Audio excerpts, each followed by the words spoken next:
A state agency in South Carolina on the hook for a contract worth millions of dollars, more than they even realized. And they just found out that their first payment is due, but they won't have the money to cover it for a few months. State House reporter Mary Green has those details. The State Election Commission says it has been putting out fire after fire following the departures of 3 high-level officials within the last month.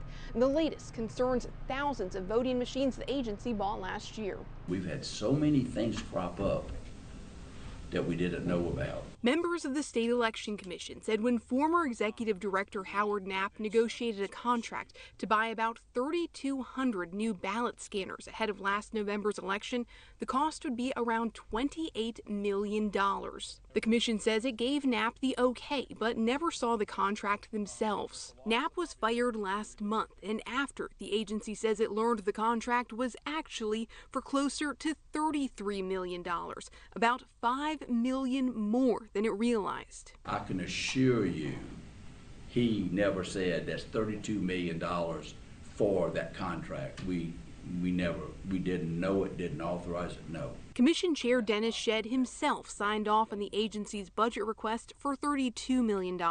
For the nearly $33 million contract, he claims Knapp misrepresented. But Shedd told reporters he relied on agency staff to compile the request with the commission's authorization. We look at it, pass it through, and some things we catch and some things we don't. Shedd says they also didn't know the agency took out a loan to buy the machines, and the first payment for $10 million was due at the end of September. But because the General Assembly delayed sending out funding from the state budget until February, the Election Commission doesn't have that money yet. What do we do to not go into default, but to handle this payment and acknowledge it when we don't have the money to pay it? On Monday, the commission instructed its interim executive director to sign an agreement with the bank to pay this money back in February without defaulting on its loan. They say it'll come with an additional $140,000 in interest. I think we've got it figured out to this point. I've been surprised by so much we've learned